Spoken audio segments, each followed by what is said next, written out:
ওরে আমার টসটসে টমেটো রানি রে তুমি লাল আমি গোল আমাদের জুড়িটা কিন্তু একদম পারফেক্ট চলো না দুজনে একটু করি। ওরে আমার মজনুরে নিজের চেহারা দেখছস কখনো হয় না? সি সি সি আজ তো কেদার বস্তা, চোখ দুটা মাতবলের মতো, সাইজটা দেখছস একদম ফুটবলের মতো গোল, আমার গায়ের রং দেখছস একদম কাশ্মীরের আপেলের মতো লাল। তোর মতো সস্তা ছেলের সাথে আমি প্রেম করব? ইম্পসিবল। বেশি রূপের রং দেখাবি না টমেটো সুন্দরী, তোমার রূপ তো মাত্র 2 দিনের আর আমার ভালোবাসা জীবনের, আমি সব তরকারিতে ফিট হইতে পারি, আমার মনটা বিশাল বড়। ওরে আমার দিলালা রে, মন নাকি বিশাল? আরে আলু, তোর কোনো লজ্জা শরম বলতে কিছু আছে? তুই হলে এই রান্নাঘরের সবচেয়ে বড় আন্তর্জাতিক চেষ্টা। এই পিয়াস, তুই আমাদের প্রেমের মাঝখানে জাহাজ দেখাতে আসবি না একদম, তোর কোনো নিজের রূপ আছে? তুই তো পারো শুধু খালি মানুষকে কান্দাইতে। আমি মানুষকে কাঁদাতে পারি কিন্তু আমার একটা ইজ্জত আছে, তোর তো কোনো ইজ্জতই নাই। তুই আজকে টমেটোর পিছনে ঘুরো, কালকে পটল দেখলে পটলের পিছনে ঘুরবি, পরশু জিঙ্গার সাথে লাইন মারবি। তুই তো শালা একটা লুচ্চা। একদম ঠিক কইছস পিয়াস ভাই, এই আলুর তো কোনো জাতকুলি নাই। বাজারে আমাদের 1 কেজির দাম যখন 100 থেকে 200 টাকায় পার হয়ে যায়, তখন এই শালার আলুর দাম 30 থেকে 40 টাকায় রাস্তায় রাস্তায় প্লাস্টিকের বস্তায় ঘুরে বেড়ায়। সস্তা জিনিস বাজারে কোনো ডিমান্ড নেই, যেখানে সেখানে পড়ে থাকে।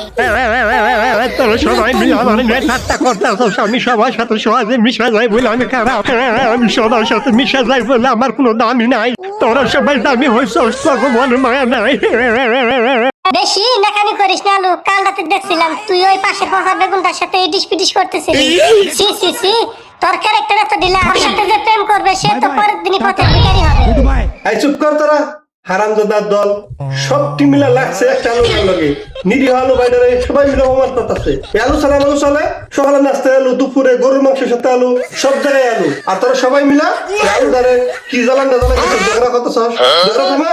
ওরে বাবা রে, আইছে আমার বড় ভাই পাড়ার মুরব্বি, বিচার করতে আইছে।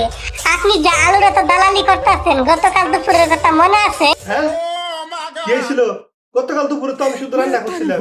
বেশি নাটক করবেন না, গতকাল যখন আপনি রান্না করতে গেছিলেন তখন চুলার থেকে আগুন লাগিয়ে লুঙ্গিটা পুড়ে গেছিল, আমরা সবাই হাসতেছিলাম, তখন কি আলু আপনাকে বাঁচাইতে পারছিল? শুধু তাই নাকি, উনি তো আবার বড় কন্টেন্ট ক্রিয়েটর, ভিডিও বানায়, অথচ রান্নার সময় যখন পেঁয়াজ কাটে উনি তখন বাচ্চাদের মতো ব্যবহার করে কাঁদে আর চোখে রুমাল দিয়ে নাকটা নেই। আরে ওটা তো পেঁয়াজের ঝাঁজের জন্য চোখটা পানি বেড়ে, আর আমি কি মন থেকে কান্দি নাকি? পুরুষ মানুষ সহজে কান্দে না, বুঝছো? দেখছেন ভাই, এবার সবাই আপনাকে দুইয়া দিল, তবে একটা কথা সত্যি ভাই, আপনি যে ভিডিও বানান না একদমই বাজে, ভিউ নাই। শ্রী শ্রী শ্রী। কি কইলি? আমি তোর বাসায় চাইলাম আর তুই আমার ভিডিওর ভিউজ নিয়ে খুশা মারলি, এত বড় সাহস তো? মানে ভাই আমি তো একটু ভালো জন্য বললাম, ভিডিওর কোয়ালিটি একটু ভালো করতে পার। চুপ কর, ক্যারেক্টারে চালু। পেঁয়াজ রসুন ঠিকই কইছিল, তুই আসলে একটা সুবিধা বাদিলু, বস্তার ভিতরে পয়সা মরস আর তুই আসিস আমার ভিডিওর কোয়ালিটি শিখাইতে। অনেক নাটক দেখাইছস, অনেক জ্ঞান দিছস, এখন আমার খেলা শুরু। কিরে টমেটো সুন্দরী, তোমার না রূপের খুব অহংকার, আজকে তোমার কুচি কুচি করে টাটা সহজে রুটিতে চাবে খামু। ওরে বাবা রে, সাইরা দেন আমার কাটবেন না প্লিজ। আর এই যে মহান সুনাম ধন্য পেঁয়াজ আর রসুন, আপনারা আমার কান্না নিয়ে ঠাট্টা করছিলেন না? আপনাকে দুজনের থাকলে ছিচ্ছে পরের মধ্যে দিমু, দেখমু কার কত জাত আজকে। আরে ভাই সাব্বাস, এবার ঠিক আছে, একটা সাইজ করে দাও, এদের জ্বালা একটু শান্তি মতো প্রেম করতে পারি না। কিরালোর বাচ্চা আলু, বেশি লাভাস না। তুই কি ভাবছস তোরা আমি সাইরা দিমু? তুই আমার ভিউজ নিয়ে কথা কইছস, আমার কোয়ালিটি নিয়ে কথা কইছস।